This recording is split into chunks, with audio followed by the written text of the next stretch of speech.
Malawi Today. Akulandilabe tikupasirani nkhani zolengedwa mchichewa za pa Times. Takhala ndi pomwepo. Nkhani mwatsalanetsarani ndipo munindine yankho seunda koma poyamba na imiti yake. Bunge la Youth and Society yaseta ofesi ya ombudsman kuti ifufuze nkhani ya Charles Kalumo omwe akuti akhala akulandilabe malipiro awo. Bwalo la milandu litalamula kuti asiye.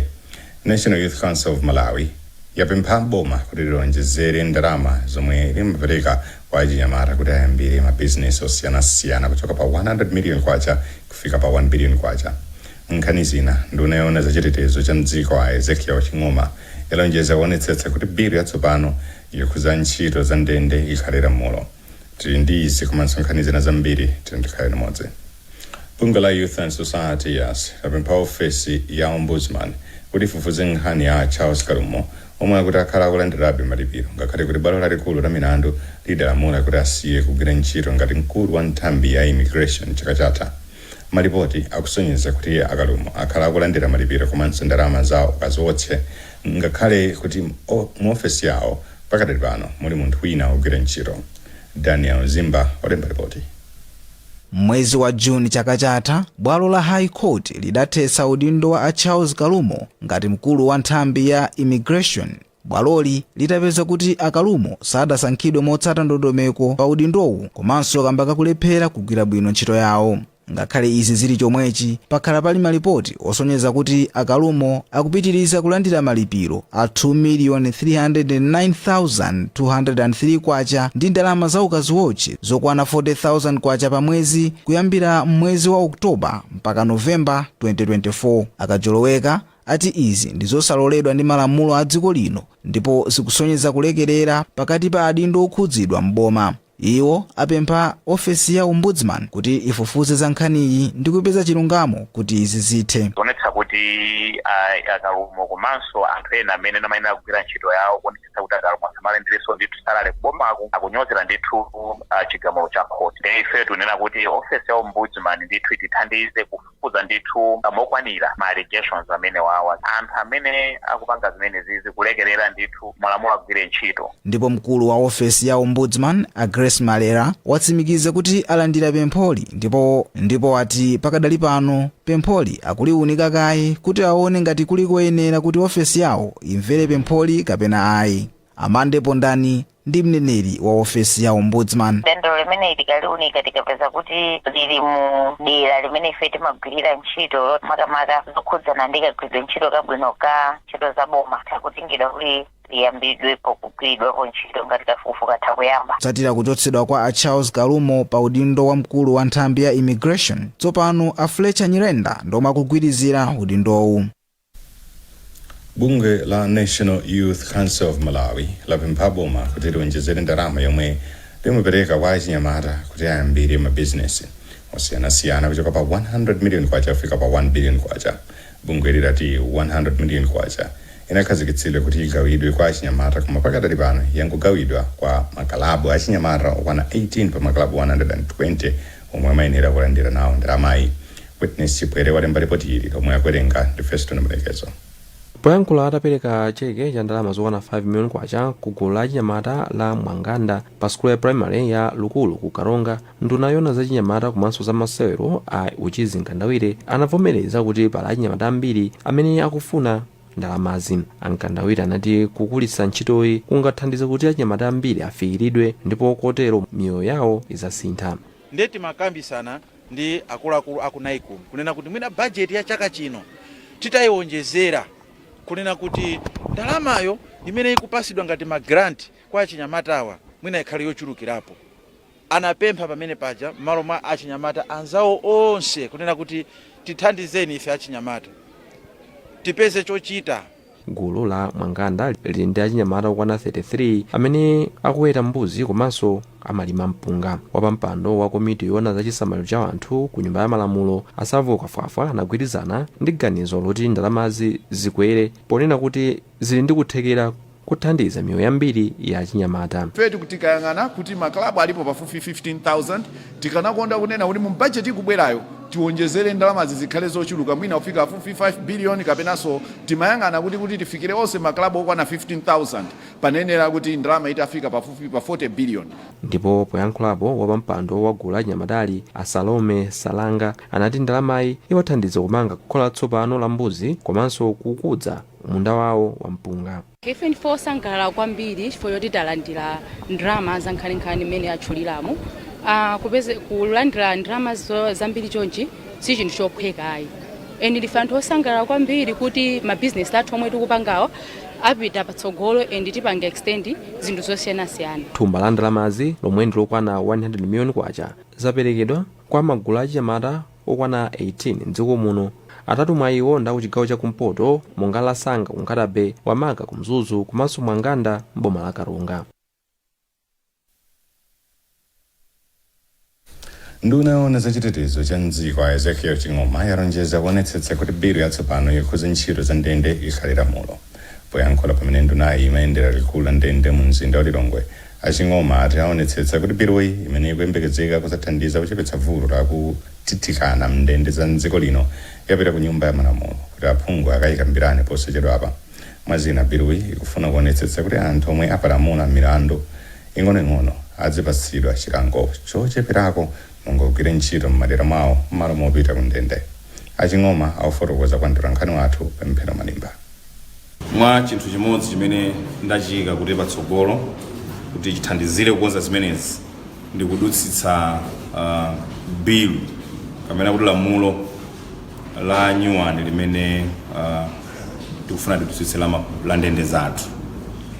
Mongo kudziwitsaniko lamulo limene likugwira ntchito pano linadutsitsidwa 1956 kalekale boma la Weresika.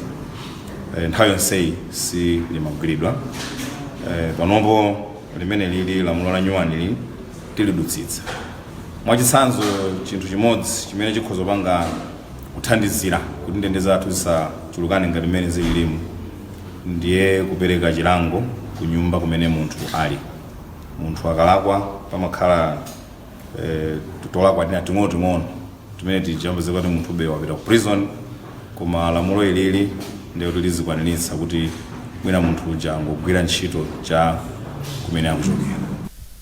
Mkulu wa nthambi yoona za ndende Amasoko Westcott ati vuto la kutithikana ku ndende ndi limodzi mwa mavuto amene akukhudza ntchito za ndende mdziko muno.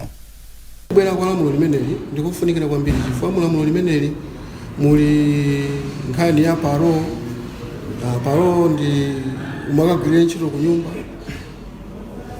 koma akuyang'aniridwa ndi asilikali athu komanso anthu ogwira ntchito prison maparo officers. Pali nkhani ya community service kuti anthu amene amangidwa chifukwa chopalamula milandu ing'onoing'ono yoba nkhuku ndi zina zotero asamabwere ku ndende chifukwa ndamene akupangitsa kuti anthu azichuluka mu ndende zathuzi. Mkazi wa mtsogoleri wa dziko lino Mayi Monica Chakwera wati ngofunika kuti aliyense atenge gawo polimbana ndi matenda a TB pomwe dziko lino lili ndi masomphenya othetsa matenda awo pofika mchaka cha 2030. Mayi Chakwera anena izi pa mkumano wa nthambi zosiyanasiyana zomwe zikugwira ntchito yolimbana ndi matenda a TB. Zambiri mlipoti ili la Mercy Matonga. Poyankhula Chakwera anati nkofunika kuti mauthenga okhudza chifuwa cha TB afikire paliponse ndi cholinga chokuti anthu azidziwa za matendawa. Ndiye maona mapercentage kuja mmene ikutsika koma si kutsika mokwanira iteretu ife azimaitaka patsogolo ikhoza kutha ndithu chifukwa ndikutiyesetsa kuti isafari. Ndipo mmawu ake wachiwiri kwa nduna ya zaumoyo Anowa Chimpeni anati dziko lino likukhazikitsa mfundo zosiyanasiyana ndi cholinga chokweza chuma cha ntchito zaumoyo mdziko muno. Ndipo wapampando wa amayi omwe ali ndi matenda a TB Aidina Tembo anati anthu mdziko muno ndi okhumudwa kamba ka chiopsezo kakusiya kuthandizidwa ku ntchito zolimbana ndi TB komanso matenda a AIDS. Koma chachikulu chonena kuti tisindikiritse Amalawi kuti tiye titenge udindo chifukwa nthawi zina timaona ngati kuti mwina boma lifuna lipange zinthu zonena kuti zizitipondereza, koma tiye titenge udindo, tikhale ndi udindo, tikweze ntchito za chipatala. Malinga ndi nthambi yoona za matenda a TB ya National TB and Leprosy Control Program, chiwerengero cha anthu odwala TB chatsika ndi 61% mu zaka 11 zapitazi, ndipo anthu amene akumachira ndi matendawa achulukira ndi 90%.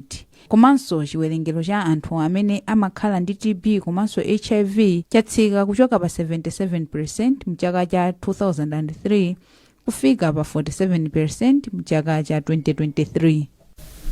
Sinodi ya Livingstone ya mpingo wa CCP ingati ikusakasaka ndalama zokwana 350 million kwacha zogulira zipangizo za chipatala kuti itsekule chipatala cha Bandawe ku Ngakhale chomwe yangomaliza kumene kumanga. Chipatalachi chizithandiza anthu opitirira 12,000 ndipo chamangidwa ndi thandizo la ndalama zokwana 260 million kwacha kuchokera ku bungwe la Lukalazi Development Foundation kuchokera ku Mzuzu Samkalimira ali ndi nkhani yonse. Poyankhula pomwe akuluakulu a sinodi ya Livingstone anakayendera chipatalachi, mkulu wa nthambi za umoyo mu sinodi Amphatso Nguluwe Chikhwaza anena kuti chipatalachi chithandiza anthu ochuluka kuchokera kwa mafumu Malanda kumasofuka Malaza. Achikhwaza anena kuti chipatalachi chidayamba ngati chaching'ono komano pano chiyamba kuthandiza anthu pa matenda osiyanasiyana kuphatikizapo zauchembere wabwino mwa zina. Ikhoza kumalizika nyumbayi nkukhalanso nthawi yayitali opanda zipangizo, ndiye kuti iwonongeka. Panopono tikhala pa kalikiliki kumafuna zipangizo zoti ziyambe kugwiritsidwa ntchito mkati mwa chipatala chimenechi. Wachiwiri kwa mlembi wa sinodi ya Livingstone Mbusa Isaiah Muhone anayamika a Lukalazi Development Foundation kamba kathandizo lomanga chipatalachi, ndipo anapempha ena kunena kuti apitirize kuthandizira. Tsono tili kuno tsiku lale pamene tayendera zipatala zimene ifeyo monga sinodi tikumanga kuti zithandizire madera amene anzathu aboma sakutha kufikira. Chifukwa chake tikuona kuti monga sinodi timuthandize munthu kuti moyo wake ukhale wangwiro wathanzi. Pakadali pano sinodi yalengeza kunena kuti chipinda chochitira amayi chomwe amanga ku Kavuzi mboma la Ngakhale achitsegulira mwezi wa Februwale. Zipatala za Kavuzi komanso Bandawe zili pansi pa chipatala cha mishoni cha Ekwendeni. Ogwiza pa udindo wa mkulu wa chipatala cha Ekwendeni Amthasi Mwenecho anati zipinda zochitira odwala pa zipatala za Kavuzi komanso Bandawe zilimbikitsa kunena kuti amayi adzikachitira mzipatala. Kubwera kwa chipatala ichi chithandiza pa nkhani ya mayendedwe kuti anthu ikhala mwa chosavuta kuti apeze chithandizo cha zaumoyo, chifukwa tikhala ngati tachepesa distance yoti anthu amayenda kale kuchoka kuno kukafika ku Ngakhale, kuchoka kuno kukafika ku Mzuzu Urban Center. Sinodi ya Livingstone ndi zipatala zitatu zikuluzikulu ngati za Ekwendeni komanso Embangweni mboma la Mzimba ndi Gordon Memorial mboma la Rombi. Tipitiriza wapasirani nkhanizi mukatha kuonera izi. Popitiriza nkhanizi wa pampando wa National Disaster Risk Management Committee akuni Nzamba watsindika kufunika kwakuti a Malawi adzitsatira ndondomeko pamene akufuna kutolera ndalama zothandizira anthu amene akhudzidwa ndi ngozi zogwa mwadzidzidzi. Azamba yankhula izi kuti Lilongwe pa mkumano woyamba wa komiti yomwe idakhazikitsidwa ndi lamulo latsopano la Disaster Risk Management Act. Lamuloli limati ngati munthu akafuna kutolera ndalama zothandizira anthu okhudzidwa ndi ngozi zogwa mwadzidzidzi, munthuyo akuyenera kudziwitsa komishonala wa nthambi yoona za ngozi zogwa mwadzidzidzi DODMA. Azamba anayankhula ndi mtolankhani wathu Taunga Sabola. Yayikaso lamulo ndi yakuti munthu akamati atolere ndalama mwa anthu osiyanasiyana kuti athandizire pamene pachitika ngozi, ayenera kudziwitsa kayi DODMA Department ya Disaster kuti ndifuna ndikatolere ndalama. Komanso akatolera ndalama zija nkugwiritsa ntchito, ayeneranso kukapereka ripoti ku DODMA kuja mmene wagwiritsira ntchito ndalama zija, chifukwa tikukana chisokonezo choti aliyense akadzuka kuganizira apo kuti kwachitika ngozi inenso tikatolera ndalama, ndipo kuti anthu amakhala kukhudzidwa kuti kwachitika ngozi tithandize, apempezeka kuti mwina apatsa anthu olakwika, anthu aja osakagwiritsanso ntchito yoyenerera yoti athandizire ku ngozi kuja. Ndi makomitiwa ndi kuti athandizire zimenezo kuti pazikhala ulumikizana kwabwinobwino, koma kwakukulu chimenechonso kuti masiku ano munthu aliyense amene afuna kutolera ayenera kuyamba kupanga ripoti, komanso after akaperekenso ripoti. nzika za mdziko lino zalimbikitsidwa kuti ziyambe kudya zakudya za makolo zolimidwa opanda kugwiritsa ntchito mankhwala aliwonse. Posachedwa pa bungwe la Slow Food lakhazikitsa msika wapadera kuchilimba mu mzinda wa Blantyre kumene anthu azitha kupeza ndi kugula zakudya zoterezi. Eric Nsiketi ali ndi nkhani yonse. Msikawu wakhazikitsidwa ati pofuna kufikira bwino chiwerengero cha anthu amene ayamba tsopano kufuna chakudya cha Malawi komanso cholimidwa opanda kuyika mankhwala aliwonse opangidwa m'mafakitale. Msikawu ndi wapaderadera kamba kuti uzingogulitsa zakudya za mtundu malingana ndi mmodzi wa akuluakulu ku bungwe la Slow Food amanifesta Khoza. Akhoza akuti kutero kungathandizire ntchito yopititsa patsogolo thanzi la anthu, kusamalira chilengedwe komanso kuonesetsa kuti alimi ndi anthu ogula akupindula. Msikawu takhala tikuganiza nthawi yayitali kuti tikule msika kunoko tupangire alimi omwe tinaphunzitsa mu project yomwe tikupanga yomwe tikugwirizana pakati pa Msikawu tasema kuti alimi azitha kumagulitsa zakudya za chilokolo ku anthu osiyanasiyana ku dera la Blantyre makamaka kuno kuchiko. Izi zotheka ndithu zipitirira chifukwa kusekula kwa msikawu ngoti ndi chinthu choti alimi amachifuna. Chifukwa takhala tikuwaphunzitsa kuti muzilima muzidya koma pamapezeka kuti kupanga produce zakudya zambiri zoti zinazo zimafunika zipite ndi chifukwa chake tapanga msikawu kuti zakudya zikuzikusika malo amosi alimi kutoka kuchileka kaya kachere kapeni mpemba azibweresa magulisa baba kumapeza sondrama yoti kumathandizira amoyo yako ndi nzoteka kuti sika upitirake. Bungwe la Slow Food likugwira ntchito ndi bungwe la Community of St. Egidio pa ntchito yoonetsetsa kuti anthu akudya chakudya choyenera komanso chopatsa thanzi. Abethan Tosi ndi mmodzi wa akatswiri pakadyedwe ku bungwe la Community of St. Egidio.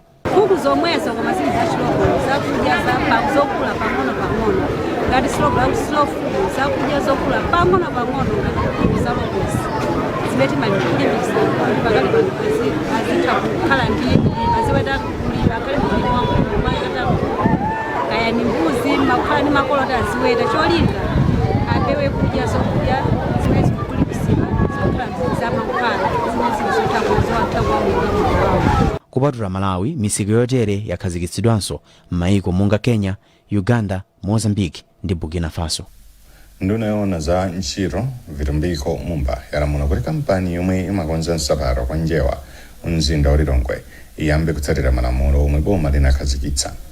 Ndunayi yanena izi itayendera kampani chifukwa kwa sabata ziwiri eni kampani samatsegula poopa kuti andunawa awayendera. Mwazina ulendo wapeza kuti ku kampani kumugwira ntchito anthu pafupifupi 400 ndipo kugwira ntchito pa kampani kuti amugwira ntchito maola 12 osapumira komanso kuti akavulala pa ntchito sapatsidwa chifukwa cha misonzi. Pakadali pano ndunayi yalamula kuti ngati munthu wagwira ntchito kwa chaka chimodzi ngati waganyu akuyenera alembedwe ntchito. Mumba afotokoza zambiri kwa mtolankhani wathu Rebecca Chincheka. Kuno kuti nabwera titamva kuti anthu anasinda nthawi kugwira ntchito akumagwira usiku asiya masana opa kuti aleba awapeza. Lero lino tipenda kuina makampani atatu koma tenda kunokufatani nthawi kwambiri tatopa tikagone koma ndichenjezo kwa anthu inanonera kuti kaya mupita kumwezi kaya ndi kumazi kaya ndi ku Jupiter Ministry of Labor ikafika kumene koko as far as ulendo wake noteteza ufulu wa anthu ogwira ntchito komanso olemba anthu ntchito.